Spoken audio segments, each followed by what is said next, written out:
Okay, can I start now?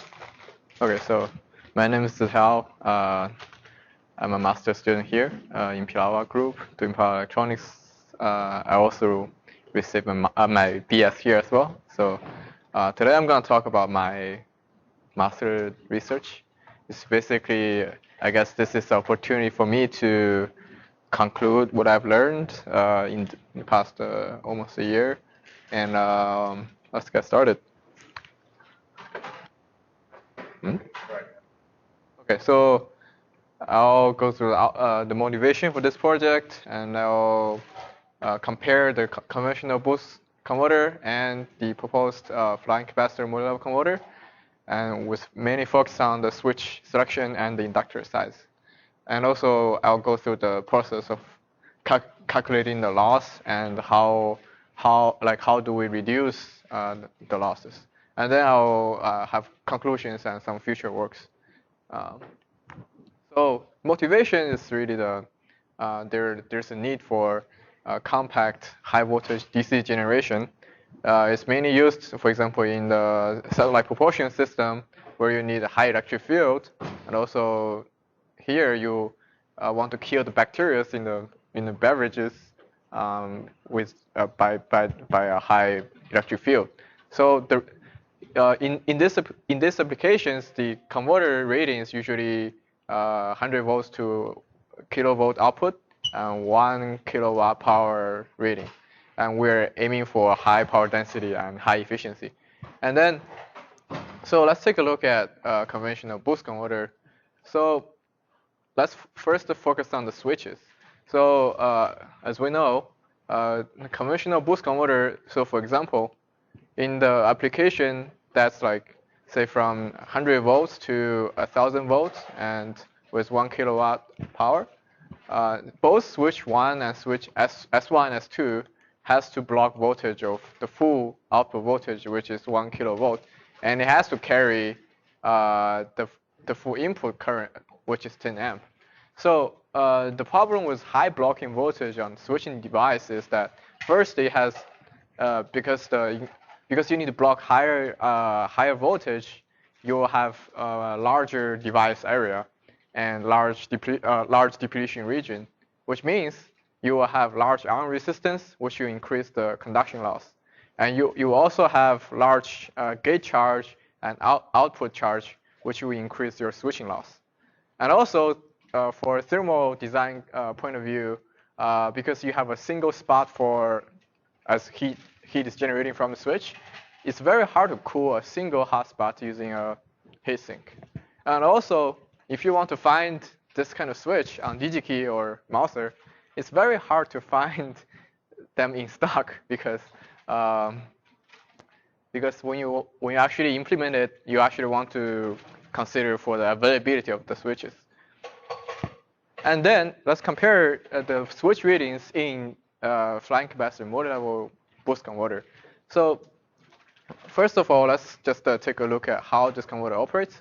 So first of all, if the converter is in steady state, it has something called natural balancing of flying capacitors, which will charge the C1 to C5 to 1.6 V out to 5.6 V out. And in this time frame, for example, the switching node is connected to C1 to the ground, so the switching node voltage is 1.6 V out. And in this time frame, S2 opens, so S2 is low, and then the other switches are high, so it's turned on the current flow like this, and the switching node voltage is still 1.6 V out. So if we take a look at these two states, you can see that S1 and S2, they have to block only 1/6 of V out, and it has to read for 10 amps. So which means that we can use something like 166 volt switches. So lower voltage rating will have lower RDS and lower QG, and also because of this multi-level design, the power loss is actually distributed among all the switches, such that if you have more contacting area for the same amount of heat, you can cool your switches more efficiently. And it's much easier to find switches with this kind of reading on DGKey or MOSFET. As a result, for example, here's just a quick search on DGKey. For example, this MOSFET is 1 kV and 15 amp. You can compare the RDS on, and this is a EPC GaN switch with 200 volts reading and 48 amp reading. And you can compare the value of the RDS on. You can see this is much larger than the GaN switch. Also the gate charge. So the gate charge is basically the charge that you need to put into the gate capacitor such that to fully turn on the MOSFET. So the larger the larger the charge, first of all, the slower your voltage will ramp to your desired voltage, and you will actually lose more. So you need some circuits to drive the gate. So which means the power loss on the gate driving circuit will also increase because of the higher gate charge, and also the size of this MOSFET is definitely much larger than the size of the GaN switch. And so this is just a quick search. Definitely there might be something better than this, but you can see the basic idea of, because the values are at a different magnitude. So, and then let's take a look at the process of sizing the inductor, which is kind of, so we all know that we can size the inductor in the boost converter with this equation, and we know that the energy storage in the inductor can be given by this equation, and we also know the max current in the boost converter is at this point, which is equal to the average current, which is I in, and plus half of the ripple, and this peak energy in the inductor cannot exceed the maximum energy the inductor can store, which is defined by this equation. So, and let's define another parameter as the current ripple ratio, which is the ripple over the average current. And now we can say that, so just simplify this whole chunk, and then you will get the equation like this.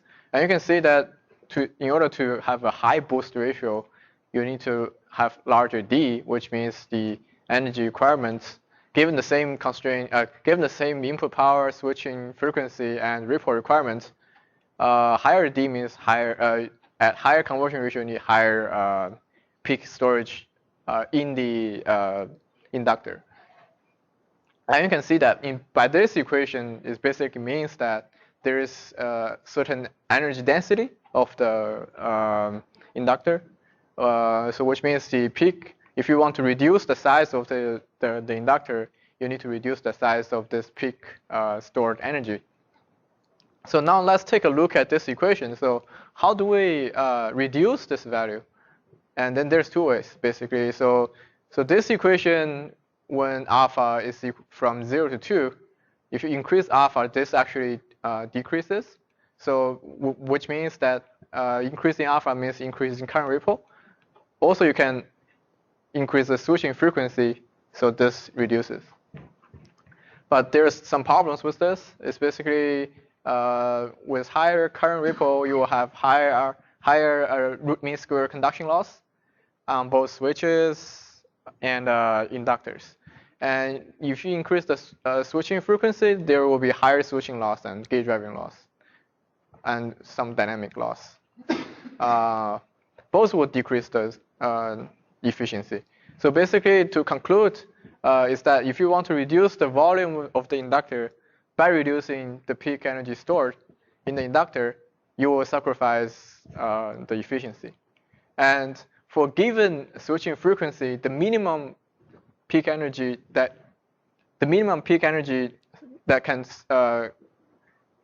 can achieve by increasing the current ripple is that when is at the boundary condition. So at the boundary conduction condition where the ripple is twice as the average current. And this is the minimum we can go. And so let's take a look at how. So let's just go through the same process. If we go through the same process as analyzing the peak energy storage requirements in a 7-level flying capacitor multi-level converter, we can. So this is a boost converter. It has the same equation as shown in previous slides. And then if we do the same analysis, we'll get the new equation for this inductor's peak energy storage requirements. And we can see that I marked the D and the duty ratio and switching frequency in different colors because this is actually the. Okay, so let's just go through this first. So so if we first plot this two equations, so we normalize this equation by this equation, and we can plot the normalized the normalized inductor size with increasing number of levels. And so for example, this corresponds to a 2-level, and if we plug into 7, this corresponds to 7. And if we fix the duty ratio to be 0.9, then we will have a 13.5 reduction of the inductor size. And you may say that you will have more capacitors as you increase the levels, but since the capacitors were using a high energy density ceramic capacitors, the total volume of the converters, the total passive component volume in the converter is still decreasing as you increase the number of levels. For example, here we plot the conversion ratio and the normalized passive component size at different levels, and you can see the solid line is with the capacitor volume and the dashed line is without the capacitor volume, and you can see a slight increase in volume, but the big trend is still decreasing. And so let's look again of these two equations. You can see that the energy storage requirements in the FCML is reduced mainly because of two reasons. The first is that the effective switching. Okay, so this two should be reversed. So the first is the effective switching frequency, which is this. So this term is increased by -1, and then the duty ratio is also reduced. So move this term to here. It's also reduced. So basically, this is what happens from a more intuitive way of understanding. Let's say the duty ratio is 0.8, and you wanna, in one cycle, you wanna transfer 10 joules of energy to the load. And so, for example, in the state 1, you switch, you charge you put energy into the inductor, and this is 8 joules of energy. And then in next cycle, where you connect inductor to the load directly, and then you will deliver 10 joules of energy to the load. And you can do the same thing by switching twice as fast. You just deliver 4 joules. You just put 4 joules in the inductor and 1 joules from the source, and you deliver to the load twice. With flying capacitors that so this is conventional boost converter, but just switch twice as fast. And so I just made this animation not long ago. So this represents a capacitor. So this represents a capacitor. And so first, if we change, so first, let's say the effects of changing the effective duty ratio. So first, you only need to put 3 joules of energy into the inductor, and you deliver 2 joules together from the source to the capacitor. And the next cycle, you do the same thing. Just store 3 joules of energy into the inductor and the 2 joules directly from the source, and together you deliver 10 joules to the load.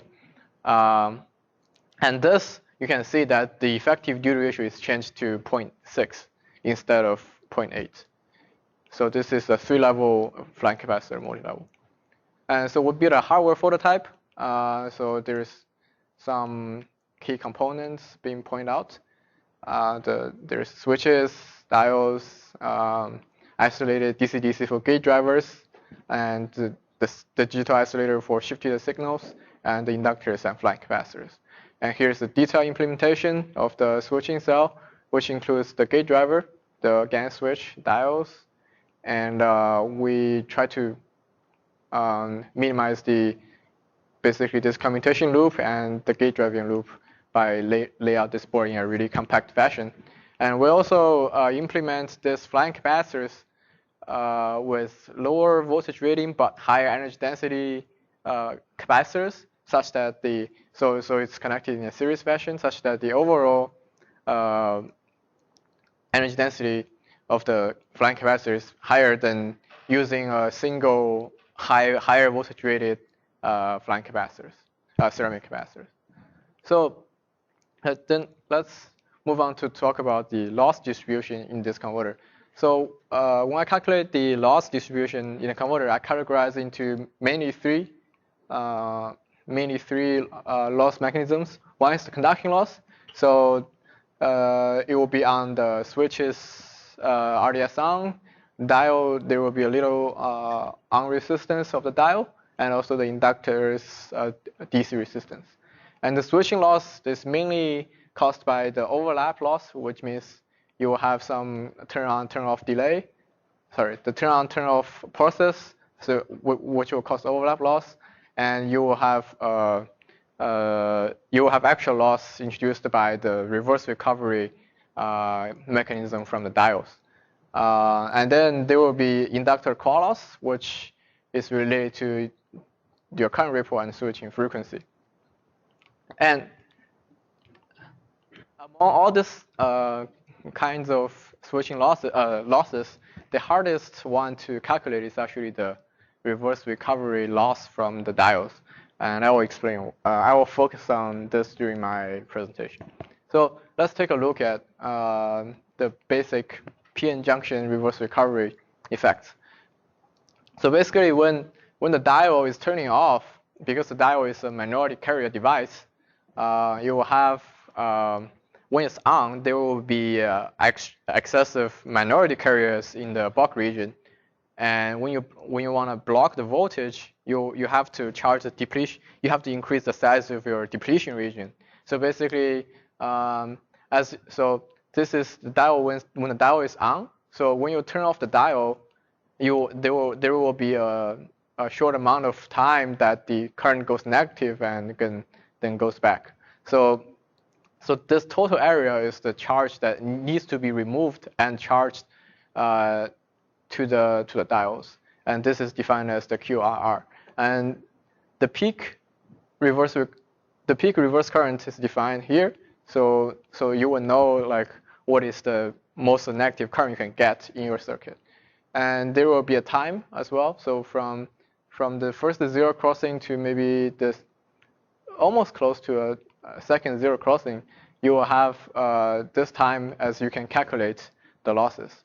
So let's take a look at what happens exactly. So for example here, so VS switch is this node, and so this MOSFET is trying to turn on, and this diode is turning off. So the current, so when you turn on the FET, when you turn on this FET, the current in the FET ramps up, but this voltage will still stay here because there is still current flowing in the diode, which means this node is still connecting to V out, which means this V switch is still high. So as you increase the current, and this average value, this value is the input current, then so basically you are reaching this point and if the diode is ideal, then once the current goes to zero, this once the current goes once the current goes to 0, this diode will immediately turn off, and the V switch will just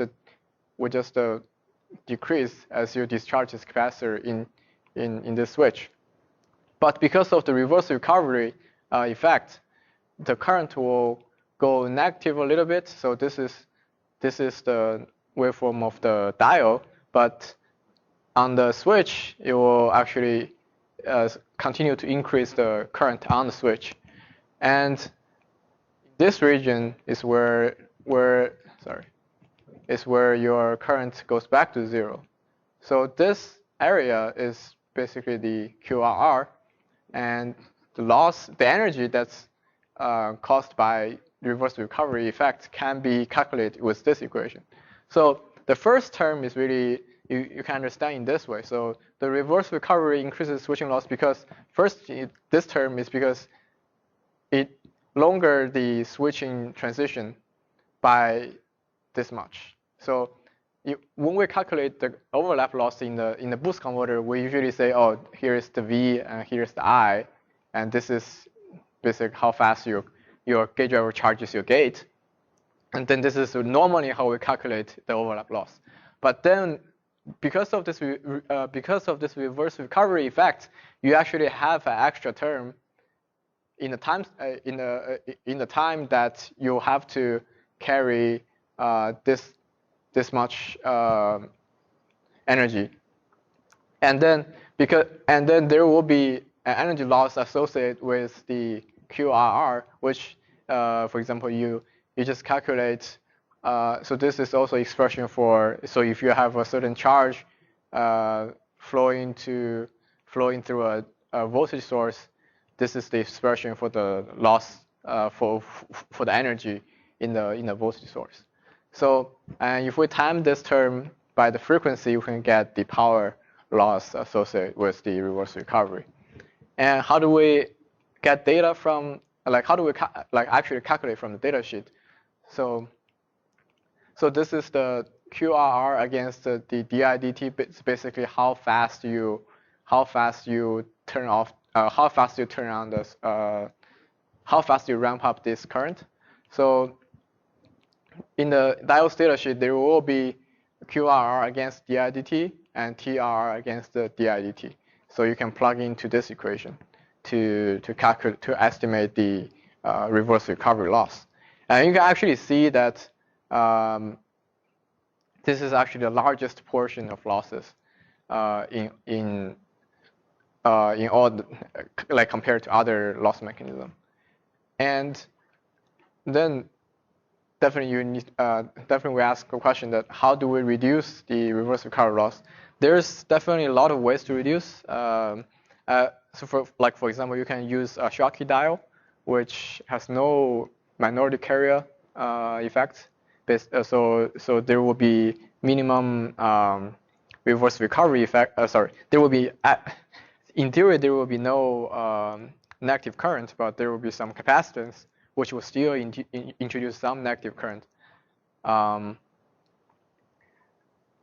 But the problem with Schottky diodes that I experimented is that they still have a PN junction protection diode that they still introduce a large amount of reverse recovery charge. So the method that I use is that actually you can parallel the diodes to reduce the reverse recovery loss. So here's the reasoning behind it. So if we look at the data sheet the plots from the data sheet, we can see that the QRR and TRR both will shift to a higher curve as you increase the temperature. And if we we just assume I mean this is a reasonable assumption that the temperature also increases with input current.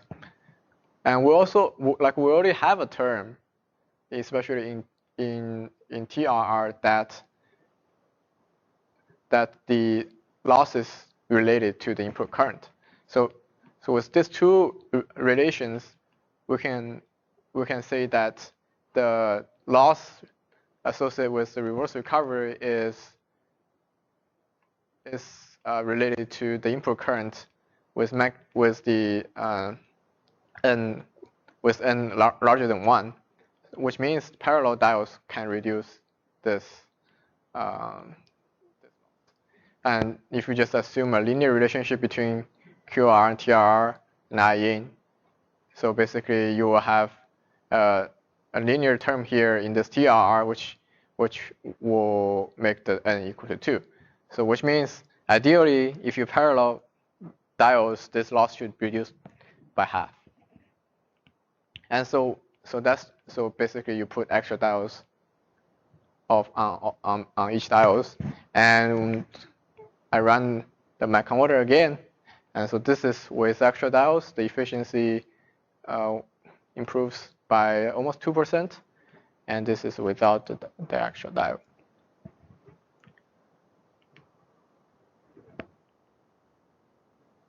So compare this work to other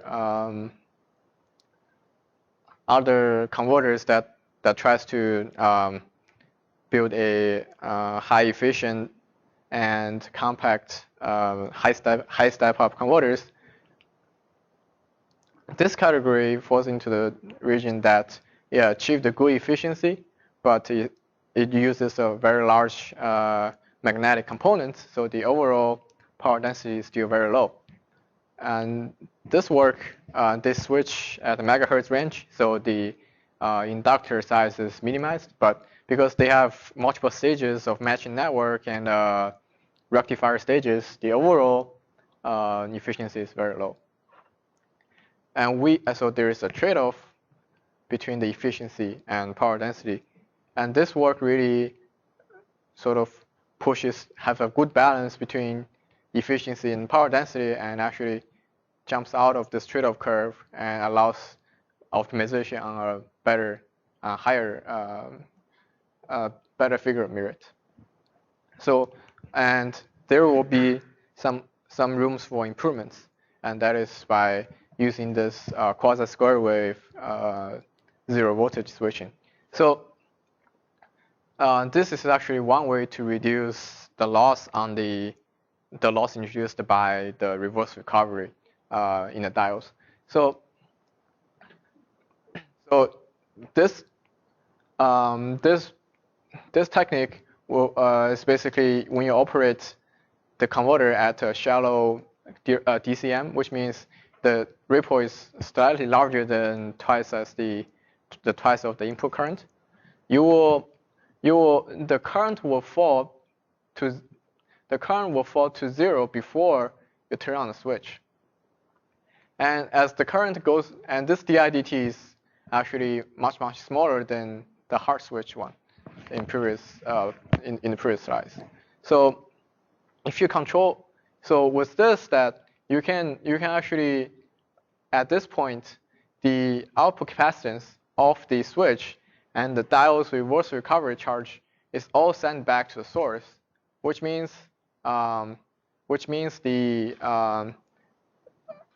as the switch is turned on, there will be no overlap loss because the voltage. So this is the moment that the MOSFET will turn on. This switching node is not put to ground by the FET itself. It's actually discharged. It's actually discharged with the diode's reverse recovery current all the way back to the source. So basically, by doing this, you can actually eliminate the QRR loss and the QoSS loss of FETs. But the trade-off is that you have to increase your current ripple to twice as the input current, and you have to, which will introduce high RMS conduction loss, and your switch will see a much larger peak current, and you will also introduce high core loss because you have high flux swing or introduced by the high current ripple. And also you need to have a variable frequency control because in order to maintain at shallow DCM, you actually need to change your switch because the ripple changes with the load current. So which means you need to vary your frequency such that you can always stay in this region. And so I experiment with this technique. So you can see on the left is the hard switch one, and on the right is the quasi square with 0 voltage switching. And you can see this area. In this area, the temperature on the switch is lower, which means the reduction of switching loss is greater than the increase of the conduction loss. But you can see that the loss here is actually very similar. Like this is 6 watts and this is also close to 6 watts. So which means the increase in induction, the increase in the core loss on the inductor is dominating the loss here. So which means we need a better inductor design for lower core loss, which I also experimented, but my converter sort of had an accident, but the result showed very promising outcome. So I think so this is the direction for improvement. So if I have time, I'll definitely explore more on design my own inductor or using a better inductor. So to conclude, the flying capacitor multi-level converter can achieve a better efficiency and better power density, mainly because you can use a lower voltage rating device, and also you can use smaller inductors. And the improvement is that you can, because of the reverse recovery loss, you can apply a soft switching techniques to reduce such loss, but at the same time, you need to have better inductor design to minimize the core loss induced by high current ripple. So I guess that concludes my presentation.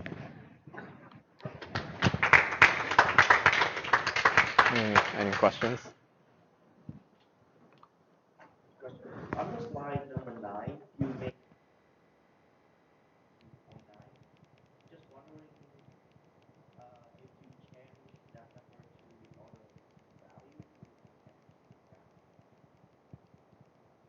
Yeah. So like you mean this, right? Yeah. So okay. So here, so this is fixed in the duty ratio, and this is plotting the conversion ratio. So conversion ratio is 1/1 minus d.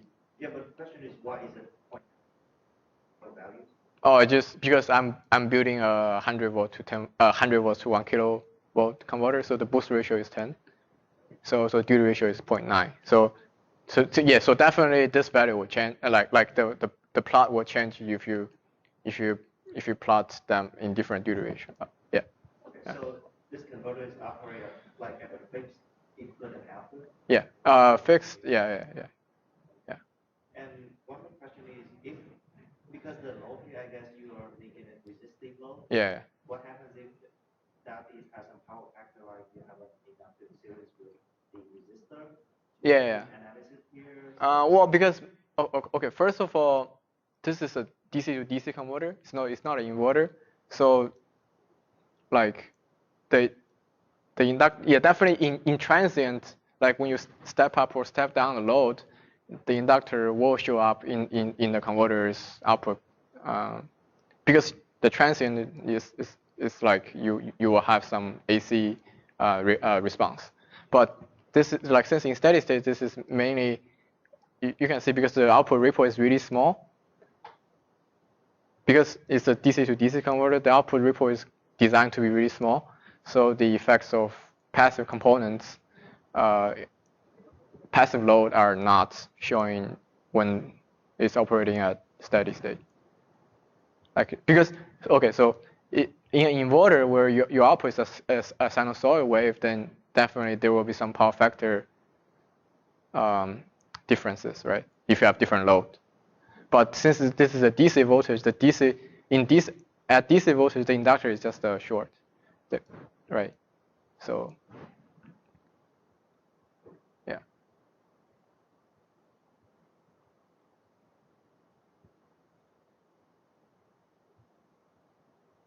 Yeah.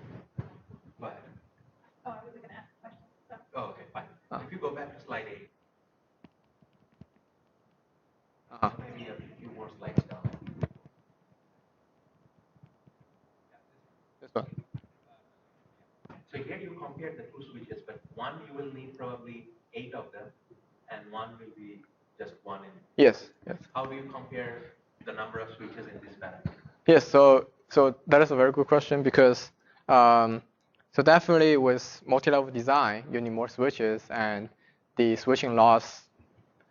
When you calculate switching loss, you will need to times the number of switches.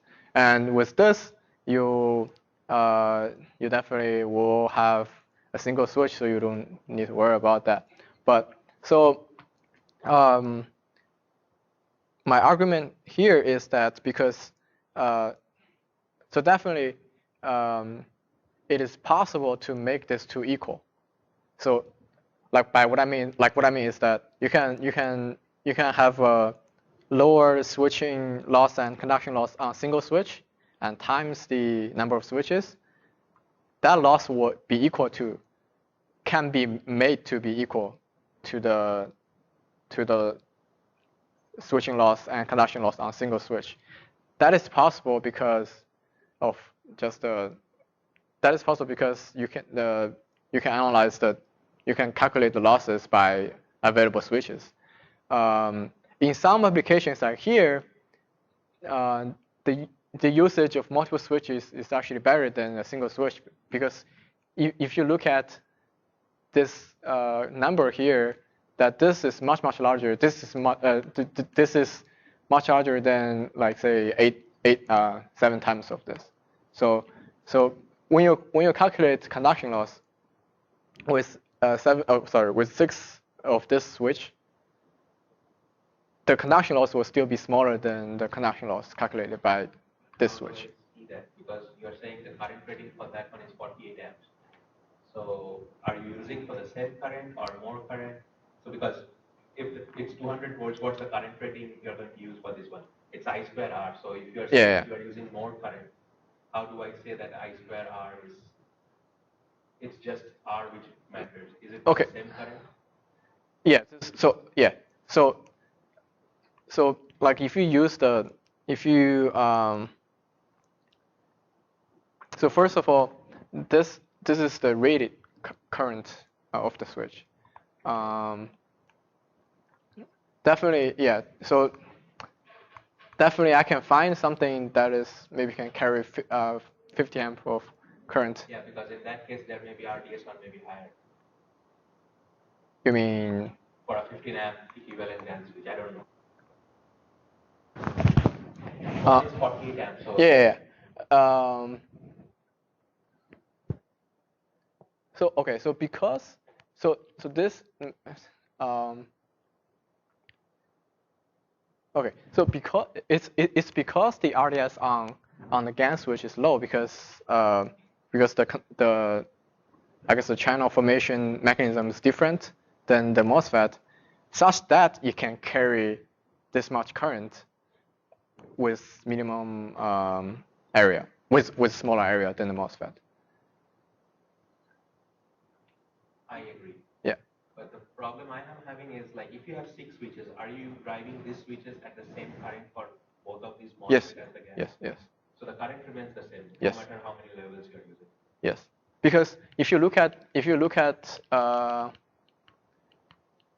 so the multi-level only reduces the voltage requirements on the switch because